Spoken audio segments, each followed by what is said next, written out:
So hello everyone, this is Varsha and welcome back to mastermind. तो जैसे कि तुमने इस वीडियो के टाइटल में देखा, इन दिस पर्टिकुलर वीडियो हम तुम्हारा ICSE 2024 का जो कि तुम्हारा ऑफिशियल स्पेसिमेन पेपर है, specimen question paper for physics, इसका सॉल्यूशंस को लेकर डिस्कस करेंगे। तो यहाँ पर देखो बहुत इंपॉर्टेंट है, मैं हर वीडियोज़ में बोलती हूँ कि यहाँ पर जो कि तुम्हारा स्पेसिमेन पेपर है, ऑफिशियल स्पेसिमेन पेपर को सॉल्व करना बहुत इंपॉर्टेंट है। बिकॉज तुम्हारा जो बोर्ड एग्जाम्स है, सिमिलर टाइप्स का क्वेश्चन तुम्हें यहाँ पर बोर्ड एग्जाम्स में मिलने वाला है। तो तुम्हें क्या करना है, जितना भी सब्जेक्ट है सारे सब्जेक्ट्स का ऑफिशियल स्पेसिमेन पेपर को सॉल्व करना है। So let's discuss, let's start with the video. और यहाँ पर देखो एक चीज़ तुम्हें पता होना चाहिए कि यहाँ पर तुम्हें फिजिक्स के लिए 2 आवर्स मिलेगा और यहाँ पर तुम्हारा 80 मार्क्स का पेपर होता है। I hope you know this. और यहाँ पर जो तुम्हारा 20 मार्क्स है, बाकी जो 20 मार्क्स है, टोटल 100 मार्क्स। सो बाकी 20 मार्क्स तुम्हारा प्रोजेक्ट से मिलता है जो कि तुम्हारे स्कूल के हाथ में रहता है। So let's discuss. यहाँ पर देखो सेक्शन ए रहता है, section A, section B. Section A is compulsory, that means यहाँ पर तुम्हें सारा क्वेश्चंस अटेम्प्ट करना है। एंड सेक्शन बी में देर आर चॉइसेस, तुम्हें यहाँ पर एनी 4 क्वेश्चंस करना पड़ता है। Now let's discuss the MCQs part first. Firstly यहाँ पर देखो first question, a movement of couple has a tendency to rotate the body in an anti clockwise direction, then the movement of couple is taken as. Anti clockwise direction में तुम्हारा movement of couple क्या रहता है, हमेशा positive रहता है। So option number A is correct. Moving ahead to next question, that is question number 2. Now question number 2, the kinetic energy of a given body depends on the, so यहाँ पर तुम्हारा kinetic energy depends on momentum, option number C correct होगा। यहाँ पर देखो तुम्हारा book में एक इक्वेशन है, P is equal to m into v, where P is momentum, m is mass, v is velocity। अब यहाँ से हम एक इक्वेशन निकाल सकते हैं, v is equal to v का वैल्यू अगर हम डिराइव करें, सो v is equal to p by m होगा, that is momentum by mass, v is equal to p by m। अब यहाँ पर देखो तुम्हारा क्वेश्चन में काइनेटिक एनर्जी के बारे में बोला है। So kinetic energy we know it is half mv square. Kinetic energy KE is half mv²। अब यहाँ पर अगर हम यहाँ पर v का जो वैल्यू है अगर इस इक्वेशन में पुट करें, काइनेटिक एनर्जी का इक्वेशन में, so it will be half mv के जगह यहाँ पर p by m आ जाएगा, p by m²। अब यहाँ पर देखो क्या आएगा, यहाँ पर m/2 आ जाएगा, m, this is m by 2 into p² by m²। एक m यहाँ पर कैंसिल हो जाएगा, तो यहाँ पर तुम्हारा you are left with p² by 2। So kinetic energy it depends on, kinetic energy depends on momentum. So यहाँ पर तुम्हारा ये ऑप्शन नंबर सी करेक्ट है।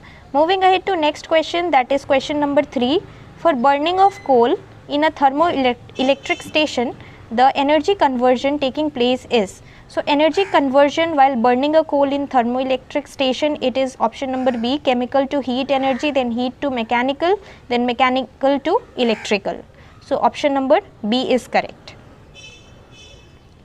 So we are done with question number 3. Let's move on to question number 4. Next MCQ. A nucleus of an atom consists of 146 neutrons and 95 protons. It decays after emitting an alpha particle. Now how many protons and neutrons are left in the nucleus after an alpha emission? तो देखो यहाँ पर तुम्हें सबसे पहले एक चीज़ पता होना चाहिए। यहाँ पर सबसे पहले let's write what is given. Number of neutrons is 146. Number of protons it is 95 protons. और यही तुम्हारा जो प्रोटॉन्स होता है, यही तुम्हारा यहाँ पर एटॉमिक नंबर भी रहता है, कोई भी एलिमेंट का दिया रहता है protons. Number of protons is equal to atomic number. Now यहाँ पर क्या हो रहा है क्वेश्चन में, अल्फा पार्टिकल एमिशन हो रहा है, मतलब अल्फा एमिशन। तो अल्फा एमिशन में क्या होता है बेसिकली, यहाँ पर सपोज एक एलिमेंट है, एक पार्टिकल है x, यहाँ पर तुम्हारा जो एटॉमिक नंबर है वो यहाँ पर नीचे लिखा जाता है। एटॉमिक नंबर क्या होगा, same as the number of protons होगा, तो यहाँ पर हम लोग 95 लिखेंगे। और इधर ऊपर में क्या होगा, ऊपर में यहाँ पर मास नंबर होता है। मास नंबर हम कैसे निकाल सकते हैं, अगर तुम यहाँ पर n + p करोगे, that is equal to mass number, that is equal to the mass number. तो यहाँ पर n + p मतलब number of protons plus neutrons, जबकि तुम ये दोनों को प्लस करोगे 146 + 95, सो इट इज़ 241। तो यहाँ पर तुम्हारा 241 आ गया। अब यहाँ पर क्या हो रहा है, अल्फा एमिशन, अल्फा में हीलियम रहता है He + Y, और यहाँ पर तुम्हारा क्या होता है, यहाँ पर 4 2 रहता है, तो यहाँ पर 4 जो है 241 - 4 करना पड़ेगा। 241 - 4 इज़ 237 एंड 95 - 2 इज़ 93। सो यहाँ पर तुम्हारा मास नंबर कितना हो रहा है आफ्टर अल्फा एमिशन, तुम्हारा यहाँ पर मास नंबर आ रहा है 237। मास नंबर इज़ 237 और यहाँ पर तुम्हारा नंबर ऑफ प्रोटॉन्स 93 है, नंबर ऑफ प्रोटॉन्स इज़ 93। पर यहाँ पर ऑप्शन के अकॉर्डिंग तुम्हें नंबर ऑफ प्रोटॉन्स और न्यूट्रॉन्स निकालना है। तो न्यूट्रॉन्स क्या होता है, अगर तुम ये दोनों को माइनस कर दोगे तो तुम्हारा नंबर ऑफ न्यूट्रॉन्स निकल जाएगा। तो ये दोनों को माइनस करने से यहाँ पर नंबर ऑफ न्यूट्रॉन्स आ रहा है तुम्हारा 144। सो 144 नंबर ऑफ न्यूट्रॉन्स आ रहा है। तो यहाँ पर तुम्हारा न्यूट्रॉन्स 144 आ रहा है और जो प्रोटॉन्स है वो तुम्हारा 93 आ रहा है। सो ऑप्शन नंबर ए में ये वाला तुम्हारा वैल्यूज़ है। So option number A is correct for question number 4। Moving ahead to question number 5। Now this is assertion and reasoning type question. देखो यहाँ पर असर्शन क्या दिया हुआ है, infrared radiations travel long distances through dense fog and mist. Reason दिया हुआ है infrared radiation undergoes minimal scattering in earth's atmosphere. तो यहाँ पर असर्शन जो है ये ट्रू है, infrared radiation they travel long distances, this is obviously true, तुमने पढ़ा है, through dense fog and mist, तुम्हारे बुक में ये सेम टू सेम लाइन दिया हुआ है।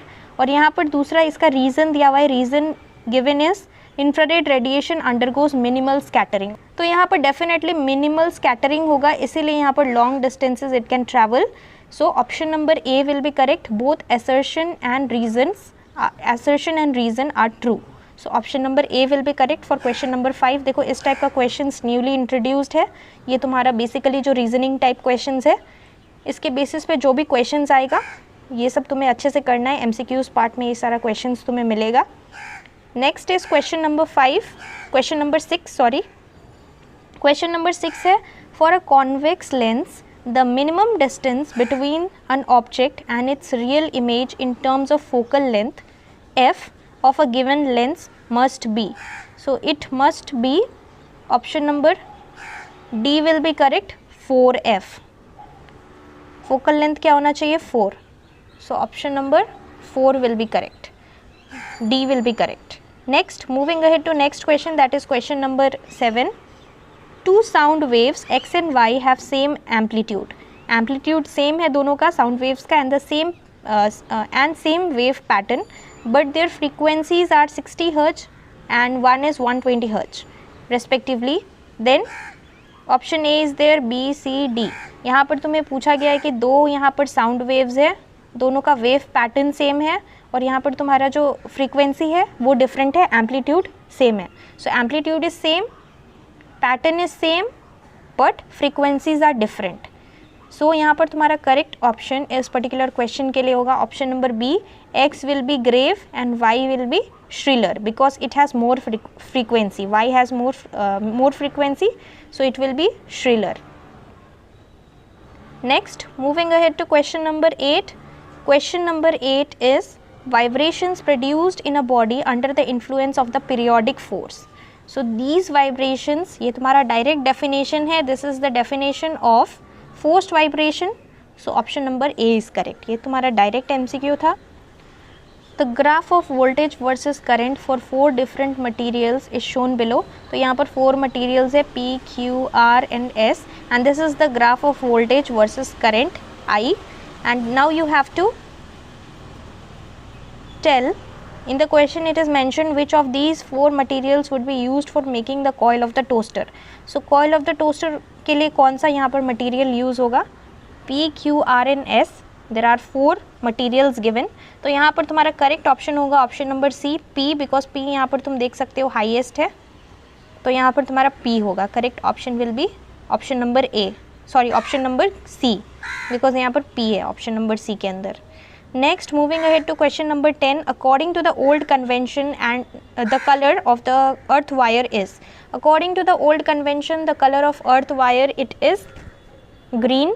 सो यहाँ पर तुम्हारा ऑप्शन नंबर बी करेक्ट होगा.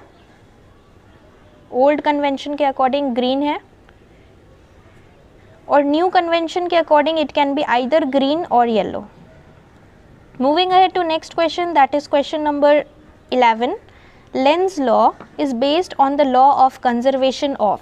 So Lenz's law, it is based on the law of conservation of energy. So energy is there in option number D.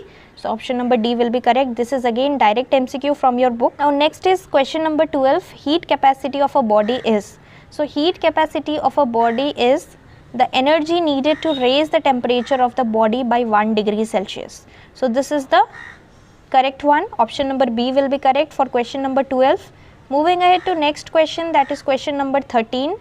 Question 13 is the amount of heat energy required to melt a given mass of substance at its melting point without rising its temperature is called. Now this is again direct definition of latent heat of fusion.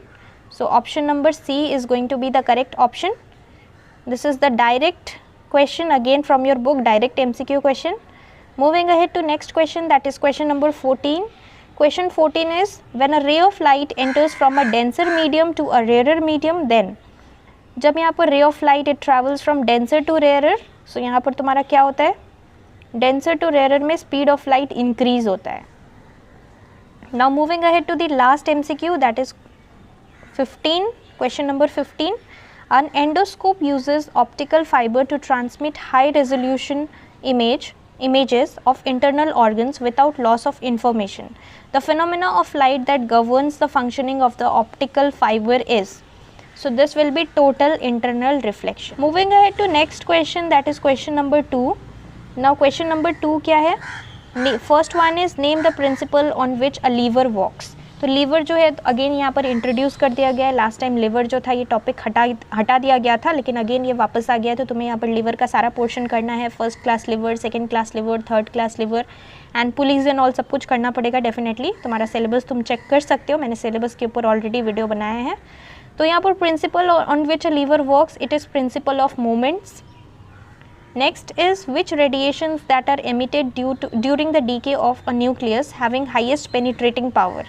So radiations that will be emitted will be gamma radiation. Gamma, why? Because यहाँ पर जो highest penetrating power रहता है वो gamma का रहता है. और अगर यहाँ पर least रहता क्वेश्चन में, यहाँ पर least पूछा जाता क्वेश्चन में, तो तुम यहाँ पर क्या लिखते? It would be alpha radiation. And highest किसका होता है? Highest penetrating power यहाँ पर gamma radiation का होता है, so gamma rays. Next question, that is question number C. Does the emission of the above mentioned radiation result in a change in the mass number? Mass number will not change, it will remain same. So यहाँ पर no होगा. Now next is question number 2. यहाँ पर एक diagram दिया हुआ है और देखो यहाँ पर क्वेश्चन है, न्यूमेरिकल है एक. A meter rod made of copper and steel as shown in the diagram. Weights of copper and steel are 10 Newton and 8 Newton respectively. Now first question क्या है? Based on this, on which part does the center of gravity lie? यहाँ पर एक तरफ material used is copper और दूसरी तरफ यहाँ पर steel है. लेफ्ट साइड में यहाँ पर copper, राइट साइड में steel. और यहाँ पर क्वेश्चन में है कि center of gravity किस साइड लाई करेगा. तो देखो यहाँ पर फर्स्ट है जो तुम्हारा weights of copper क्या है? weight of copper is 10 Newton. This is 10 Newton. And यहाँ पर जो weight of तुम्हारा steel है ये 8 Newton दिया है. तो यहाँ पर मास ज़्यादा इस तरफ है, इस तरफ ज़्यादा weight है. तो यहाँ पर तुम्हारा जो कॉपर है, कॉपर के साइड होगा. On which part? It will be 0 to 50. 0 to 50 will be correct, copper के साइड होगा. नेक्स्ट है justify your answer. So you need to give reason. So you can write because the weight is more on the copper side, so this is why centre of gravity will lie on the copper side. You can write this 0 to 50. Now question number 3 is a lever is shown below. यहाँ पर तुम देख सकते हो diagram दिया है. देखो liver जो था लास्ट टाइम रिड्यूस हो गया था, ये तुम्हारा टॉपिक नहीं था, ये टॉपिक हटा दिया गया था. अगेन यहाँ पर फिजिक्स में तुम्हारा ये जो पोर्शन है, ये टॉपिक काउंसिल ने अगेन यहाँ पर सिलेबस के अंदर दिया है. तो तुम्हें यहाँ पर लिवर का सारा पोर्शन अच्छे से पढ़ना है. This is there included in the syllabus, so make sure that you complete all this portions. तो यहाँ पर फर्स्ट क्वेश्चन है, बहुत ईजी है. Identify the type of lever. तो यहाँ पर देखो एफर्ट जो है, effort is between the fulcrum and the load. So this happens in case of third class liver. So this is third class liver. Next is calculate its mechanical advantage. तो यहाँ पर तुम्हें mechanical advantage calculate करना है. mechanical advantage का formula क्या है? dE by dL, that is displacement of effort by displacement of load. dE कितना है? dE is 0.1 and dL कितना है? टोटल कैलकुलेट करके 0.1 प्लस 0.4 इज 0.5. सो 0.5. तो इसको जब कि तुम कैलकुलेट करोगे तो यहाँ पर तुम्हारा आंसर आएगा 0.2. सो 0.2 होगा answer. Now next is question number 4.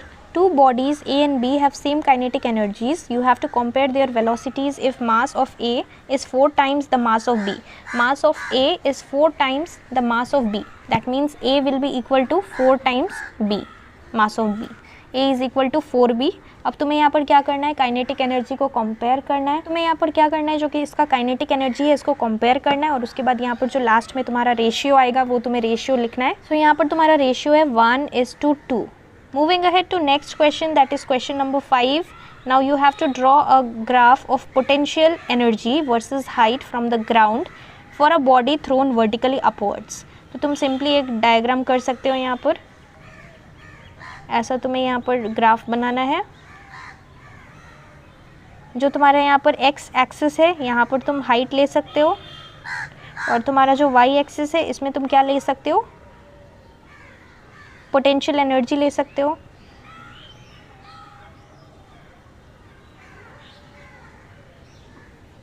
और यहाँ पर तुम्हारा जो ग्राफ है वो इस तरीके से आएगा, जो तुम्हारा ग्राफ है वो इस तरीके से आएगा for potential energy. This is potential energy, this one.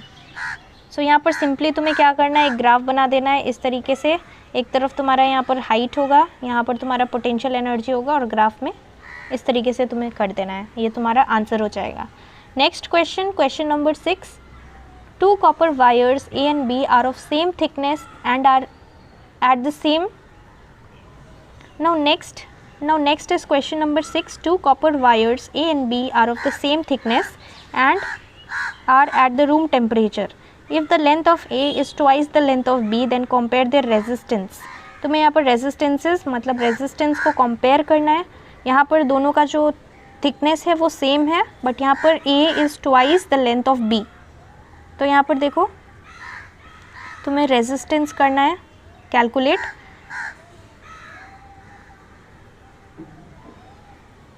Now next is question number 7. Question number 7 क्या है, name the waves used for echo depth sounding. So this wave is ultrasonic wave. ये तुम्हारा ultrasonic waves में होता है, ultrasonic waves. This is used for echo depth sounding. Next is give one reason for their use in the above application. So why are ultrasonic waves used for echo depth sounding? They are used because they travel undeviated through long distances. So this is why they are used. Moving ahead to question number 3. Now question number 3 में again there is a diagram given. You can see this is a diagram. You have to refer to the diagram given below. A lens with 2 different refractive indices is shown. So एक का mu1 है, एक का mu2 है. If the rays are coming from a distant object, then how many images will be seen? So if the rays are coming from a distant object, how many images will be seen? There will be 2 images. There will be 2 images because 2 different refractive index है, तो यहाँ पर 2 images होगा. So you can write 2 images will be seen. Next question number B. Question number B क्या है? A glass lens always forms a virtual, erect and diminished image of an object kept in front of it. Identify the lens. So यहाँ पर virtual, diminished and erect image किसका होता है? Concave का. सो यहाँ पर तुम्हारा कॉन्केव लेंस होगा answer, concave lens.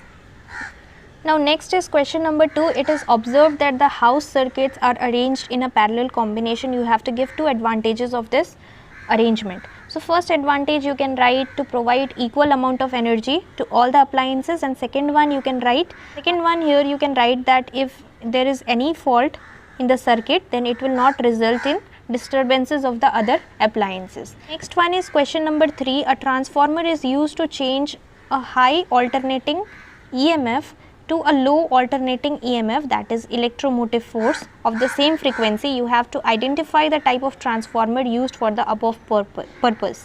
So this is high alternating EMF to low alternating EMF. So this will be step down because high to low हो रहा है. So this will be step down transformer. Step down. This will be step down transformer.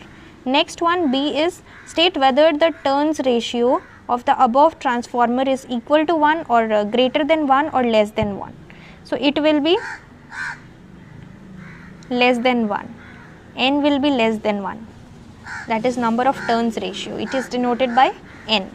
So it will be less than 1. तो तुम्हारा ये वाला right होगा. So question number 4 यहाँ पर तुम्हारा second last question है और ये तुम्हारा numerical based question है. A solid of mass 60 gram तो यहाँ पर वैल्यूज़ दिया हुआ है। At 100 degree Celsius is placed in 150 gram of water at 20 degree Celsius, the final steady temperature is 25 degree Celsius. Calculate the heat capacity of solid. तो heat capacity तुम्हें यहाँ पर कैलकुलेट करना है और specific heat capacity of water दिया हुआ है। तो सबसे पहले इसमें तुम्हें क्या करना है, तुम्हें यहाँ पर कंपेयर करना है heat given out by solid will be equal to heat taken by water. यहाँ पर दोनों को कंपेयर करना है, मतलब यहाँ पर कंपेयर नहीं, यहाँ पर तुम्हें फॉर्मूला लिखना है mc डेल्टा टी और यहाँ पर भी equals to mc delta T. यहाँ पर तुम्हें सारा वैल्यूज़ सॉलिड का पुट करना है और यहाँ पर तुम्हारा सारा वाटर का जो वैल्यूज़ क्वेश्चन में उसको पुट करना है और उसके अकॉर्डिंग तुम्हें यहाँ पर वैल्यू निकालना है। तो फिर तुम्हें क्या करना है, यहाँ पर c dash is equal to m into C करना है और फिर तुम्हारा यहाँ पर वैल्यू आ जाएगा, तुम्हारा जो कि हीट कैपेसिटी है c डैश, इसका वैल्यू आ जाएगा। तो तुम्हारा यहाँ पर आंसर आ जाएगा।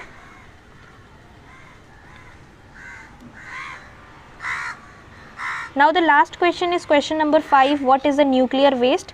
तो तुम्हें यहाँ पर डेफिनेशन देना है what is nuclear waste. You can write the waste produced by a nuclear power plant is called nuclear waste and you have to write one method to dispose it safely. One method to dispose it safely, you can write, you can bury the waste within the rocks deep below the earth surface. So this is one method how you can dispose it.